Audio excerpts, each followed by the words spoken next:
Balls Poverty is a charity set up by a football coach here called Joseph Sargison. It's a voluntary scheme involving South African kids. run by South Notts. He came up with the idea of handing out footballs in South Africa to the townships. And we all went over to South Africa. And we go out there and help put on coaching sessions, provide kit and stuff like that to give them a sense of enjoyment. Donate balls, we donate kit. We managed to take about 3,000 rugby balls and 7,000 footballs with us. Not just coaching, it's all like helping develop the underprivileged people out there. Whilst we were out there, we took part in numerous community projects, and we also managed to teach kids and help coach the kids of different football and rugby skills.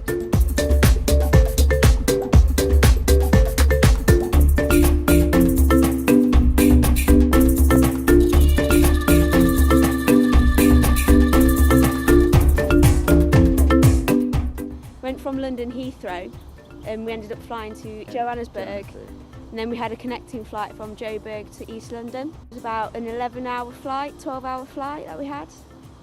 Same clothes, no change. For the first night in East London, we stayed in a hotel before the next day we would travel down to the Transkei region where Nelson Mandela was originally from.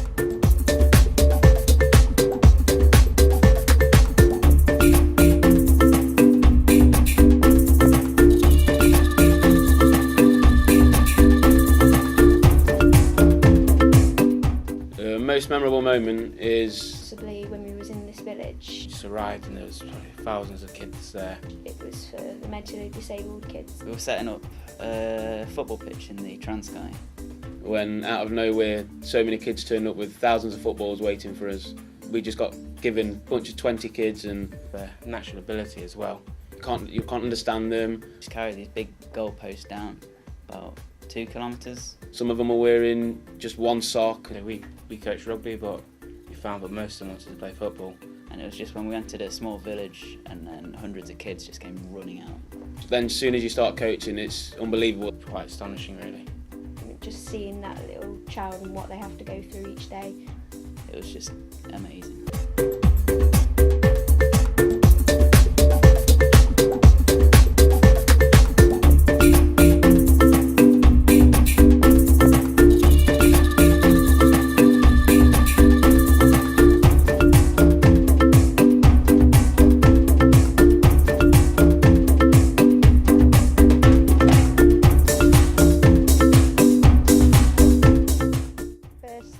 The Miller mission with Nelson Mandela when he was about 7 years old, but he ended up needing treatment and the nearest hospital was 34 to 36 kilometres away, but it was literally just all rock and rubble. There was no flat road within about an hour and a half. Basically all we did, we split into pairs, so there was 2 people running at one time and then the coach would go past and they'd pick you up in about 2 kilometres.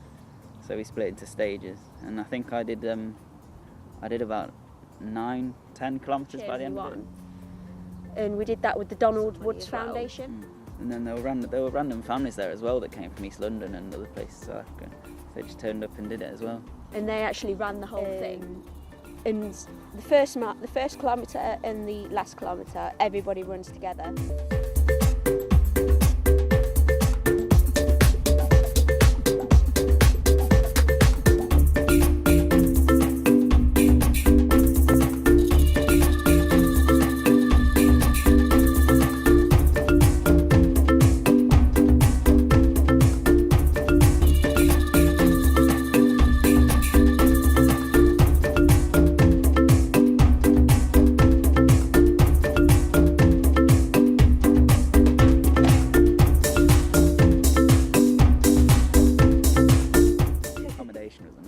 Yeah, it was sort of like, we was in this nature reserve, but one of the best things about it was that literally 20 metres down some stairs, we had like our own private beach bit. All the lads would do like a mini game of rugby or a mini game of football. was hardly a mini game. Of Well, football, yeah, was it? hardly a mini game, but it Teams of started off 40 or at something like started that. off at a mini Converted game. mud huts. So these huge structures. There's about 5 or 6 was in the middle of them. I pulled the short straw and had to sleep on the floor. But I was sort of sleeping in line with the door, and the sun would rise in the morning. And all you do, you'd sit up, you'd see the sun coming up over the sea, beach, a load of trees, and then you just have the door, and it was amazing pitch.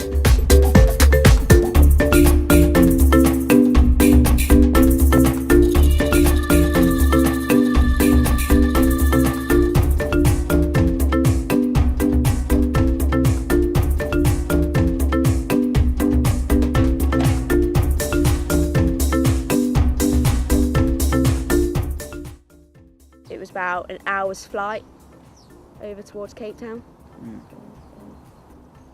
Very nice. Because everyone hears about the really nice, amazing houses that they've got there running up the top of Table Mountain. Yeah. But then there's this whole other side which is sort of just around the bay, and it's just shanty town after shanty town, these different townships. It's weird to see how close you can get from incredibly rich to just the other end of the scale. Incredible. You basically turn up in a big coach in the middle of a township to a field sort of similar to this one, just littered with all sorts of various things. You turn up there and then there'd be a big pile of the balls that we were giving out, and then these hundreds of kids just come from everywhere, and it hits you hard when you're getting off the bus, and then there's just hundreds of kids just running at you. It's quite emotional. We had 15 grids set out in the field, and two students to a grid, and you had like football, rugby, football, rugby. Yeah, to say they're world champions at rugby, they don't like their rugby much. It's very football oriented.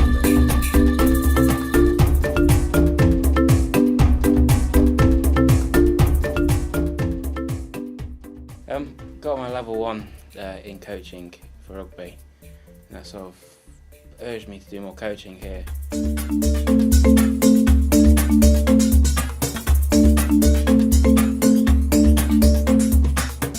Well, from the project I've managed to get myself onto a foundation degree course, which I'm hoping to take on to Nottingham Trent, which is in sports coaching. I feel that Sports Poverty had a large influence on me doing that.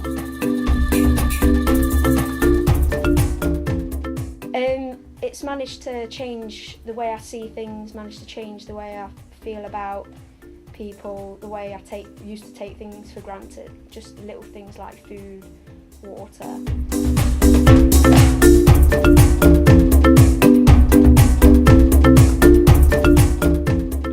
It's made me realise what my skills can do and it can take me further.